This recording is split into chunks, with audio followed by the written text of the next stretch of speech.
Blog Talk Radio. Hello, my name is Elder Price, and I would like to share with you the most amazing book. Hello, my name is Elder Grant. It's a book about America a long, long time ago. It has so many awesome parts, you simply won't believe how much this book can change your life. Hello, my name is Elder Green. I would like to share with you this book of Jesus Christ. Hello, my name is Elder Young. Hello, did you know that Jesus lived here in the USA? You can read all about it now. Hello, in this nifty book, it's free. No, you don't have to pay. Hello, my name is Elder Smith. And can Hello, I read this book with you? my name is Elder Bundy. This is Voices from the Dust Radio for Monday, the 23rd day of September 2013. We welcome you to our show. We are studying the messages of the voices that are now whispering out of the dust to a world reeling under a political, economic, religious, and cultural tempest. While the storm is raging ever more menacingly all over the globe, we are sharing the reason for the hope that lies within us. The reason why the Latter-day Saints are Christians and why you should be too. So, welcome to the Voices from the Dust Radio on this Monday, the 23rd day of September 2013. Last week, while we were reading and studying the words of Jesus Christ, which he spoke to the ancient Americans concerning the fate of the Gentiles in America, others have been talking about the fate of America in light of the unprecedented revelations of crime.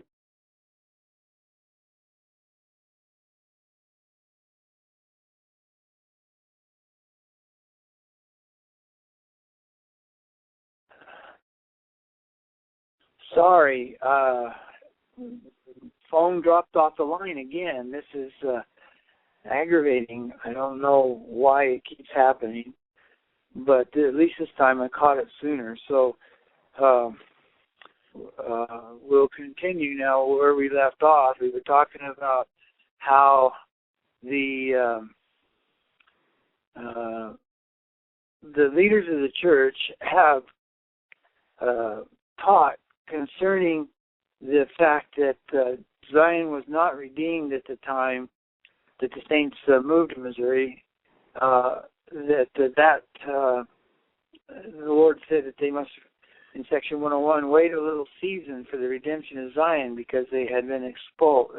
But he assured them that that Zion would in time be redeemed, and the city would be built and so on, according to the revelations that we've received. Remember, in the Book of Mormon, it's made very clear that the holy city, New Jerusalem, will be built.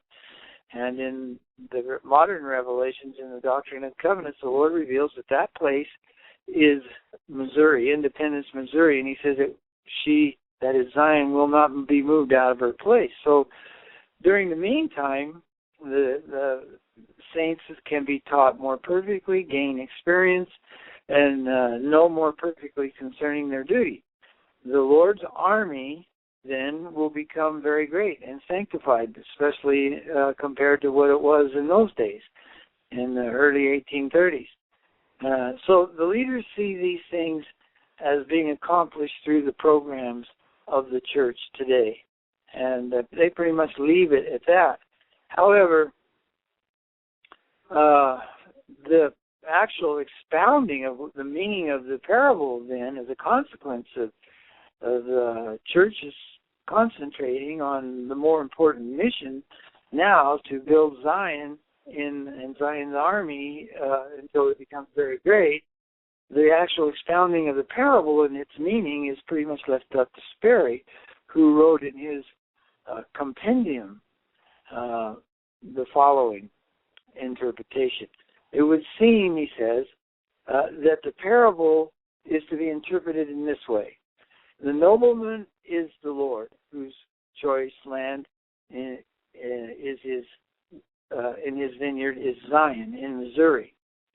And the places where the saints live in Zion are the olive trees, he says. The servants are the Latter-day Saint settlers, and the watchmen are their officers in the church. And while yet building in Zion, they become at variance with one another and do not build the tower or temple, he says. He equates the tower to the temple and then refers to the parable where they're disputing with one another. And this temple site has been dedicated.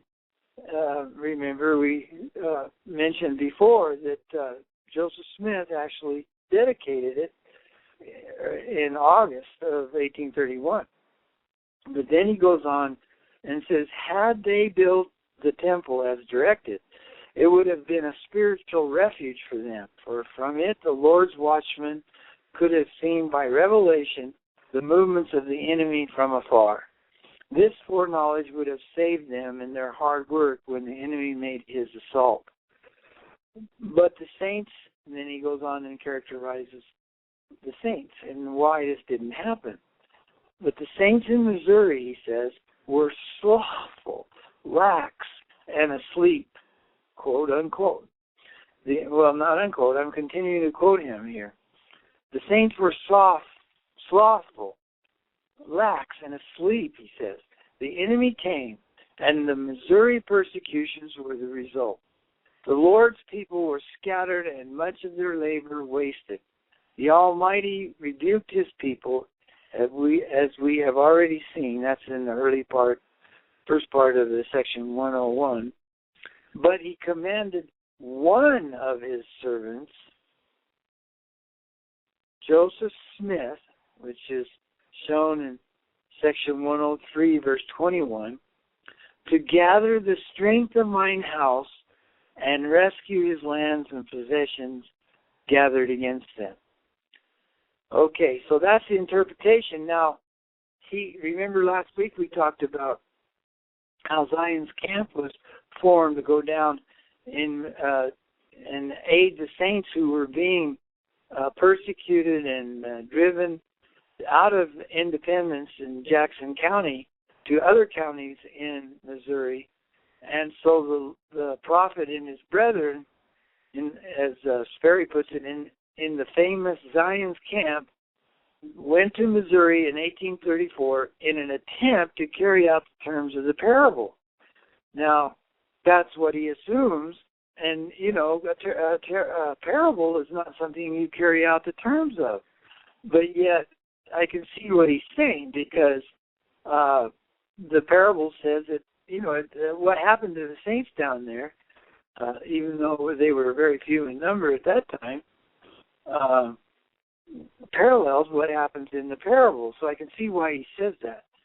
But they go down, but before they went, he says an additional revelation was received in section 103, starting with verse 21 through 28. Concerning the redemption of Zion, the brethren were instructed to try to buy land in Missouri, not to use force, and if the enemy came against them, they were to bring a curse upon them. Zion was not redeemed at that time, but we may look for it in the not-too-distant future, he says. It will be redeemed when the Lord wills it, end quote. Well, to be sure, Zion was not redeemed at that time. The saints were driven out of Missouri by the extermination order of the governor. After they got down there, Zion's camp was dispersed, and the saints were forced to give up their guns, and you can read all about it in the history of the church. It was a terrible time. The prophet was threatened with death, imprisoned in dungeon for 6 months, and finally escaped. But it hardly goes along with the image that we get from the parable. I mean, there's a lot of elements in there, but the last part of the parable sees Zion being redeemed. So this is a big problem. It wasn't redeemed here. They expected this to be like the parable, but given in section 101, but it wasn't. The saints were the ones that were scattered, not the enemies of the Lord. But and there are other troubling aspects with Sperry's interpretation. First, he states that the 12 olive trees are the places where the saints live in Zion, quote unquote, and that the servants do not build the tower or temple. So he equates again this tower with the temple. But note how he then goes on to explain, quote, had they built it as directed, it would have been a spiritual refuge for them, for from it the Lord's watchmen could have seen by revelation the movements of the enemy from afar. This knowledge would have saved them in their hard work when the enemy made his assault. This seems to make sense, actually, but until you start to really think about it, since the temple is certainly a place of spiritual refuge, and they didn't build it as expeditiously as maybe they should have, it seems to make sense. Maybe this is what, if they had built the temple, that would have been the tower. But Sperry then goes on to blame this on the saints in Missouri, whom he characterizes as slothful, lax, and asleep. But this is easy to say for him, for someone who didn't live in those frontier days. But how could anyone who had to travel by foot or horse along mere paths in the wilderness that they called roads, there were nothing more than wagon paths, for hundreds of miles, build homes and barns by hand, while all the time sustaining themselves and their families on the land, and building church houses and schools, among many other things, and roads in the settlements? How could anyone characterize such a people as slothful, lax, and asleep? It's just incredible. The Lord didn't say they were slothful, lax, and asleep. He said that they were, that they had lustful desires and that they had a lot of things that are just human sins among wild frontier time, and they weren't seeing eye to eye. But he never said they were slothful or lax or asleep. And as a matter of fact, later on in the Doctrine and Covenants, he specifically says that they were forgiven for not being able to build a temple, because it wasn't that they weren't trying to build a temple, it was because their enemies prevented them from building it. So this is not the same, because in the parable, the servants of the Lord start to quarrel and say, why does my Lord have need of this temple? I mean, not temple, of this tower. But they would never say that about the temple. They'd said that about the tower because it was a time of peace. They couldn't see that all the work involved and money that it would take to build a tower was going to be worth anything, because they wouldn't be able, because the enemy wasn't anywhere around. That has nothing to do with the temple. The saints wanted the temple really bad. They went on, of course, to build it in Ohio, and that was their first temple, which was a magnificent temple, and they had received many revelations in it. But then, of course, after they were driven out of Missouri, and the Zion's camp, which was the core left of the saints after the troubles they had in Kirtland, Ohio, that had been willing to go down and make that 900-mile march on foot to help their brethren that were being persecuted in Missouri. And then the prophet Joseph was thrown in prison, and the saints were scattered to all parts, and they had nowhere to go. And for 6 months, they were while Joseph was in prison, they were in this terrible, terrible condition of suffering, and it's unbelievable. So Joseph eventually gets out. They actually say he escaped, but they made it possible for him to escape. His enemies did, because they had no real case against him, and it was a real difficulty for them. So they let him go, really, and he made it back to where the saints were mostly gathered, and had found a man who had some land that was in an area that was very unhealthy and swampy and everything, called Commerce, Illinois. And so the Saints managed to buy that from him, and there they began the establishment of what became the beautiful city, the city of Nauvoo, which they named it, there in the crook of the Mississippi River in Illinois.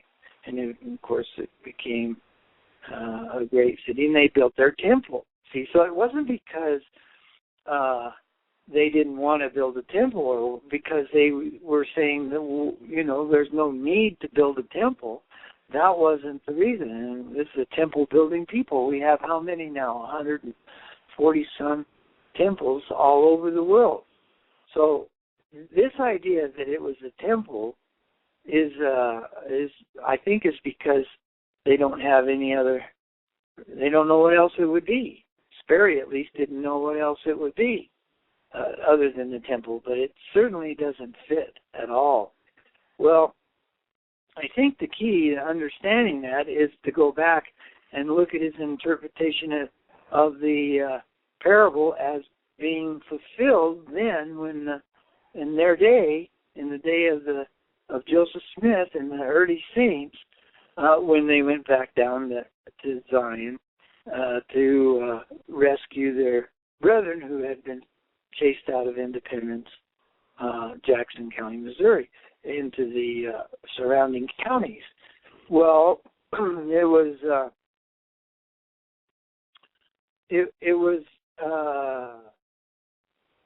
close, and you can understand why, you know, and he says that they were trying to fulfill, quote unquote, the terms of the parable, but it was something that they didn't really accomplish at all, and these 12 settlements don't make sense. There weren't just 12.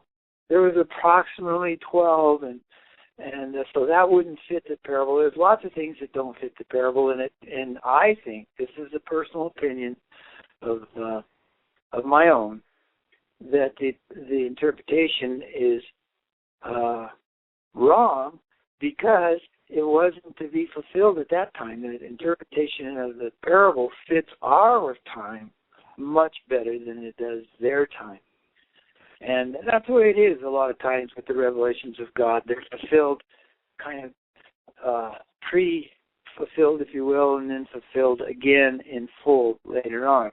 And we can talk about that at some point in the future. But here, I believe the key is to understand what the hedge is, which Sperry, notice, doesn't even, at least in this quotation from his compendium, doesn't even mention. I think in another place he kind of says that they weren't diligent in watching out, you know, like a neighborhood watch for themselves or something to that effect. But from given our hindsight now and what's happening, we can see clearly that the hedge was to protect the church. The hedge was to protect the vineyard, which is the church of the Lord, which he established. And the 12 trees are the olive trees. I mean, the 12 apostles. The 12 olive trees are the 12 apostles of the Lord. That hedge is to protect their work while they are going about the work as described in perfecting the saints. You know, they've got the threefold mission, that it is the work of the church is actually establishing Zion and building up the kingdom of God by the message that we referred to before, where they're concentrating on teaching. Let me see where I was. Making sure that the saints are taught more perfectly, that they gain experience and learn more perfectly concerning their duty. This way, the Lord's army is becoming very great and sanctified. And so the leaders of the church are concentrating on the threefold mission of the church, which is to perfect the saints, redeem the dead, and to proclaim the gospel. So that makes a lot of sense, but you sort of set aside the meaning of the parable. Now, if we bring the parable back in and realize that it applies to our day, that the 12 olive trees are the 12 apostles of the church, and that the hedge that's protecting their work is the Constitution of the United States that provides the church with religious liberty, which they would never had anywhere else, and that hedge now is being broken down by the enemy. Then it makes clear that the tower wasn't the temple. The tower was actually something that they started. It was an organization started by the prophet Joseph Smith by command from the Lord that eventually came to be called the Council of the 50.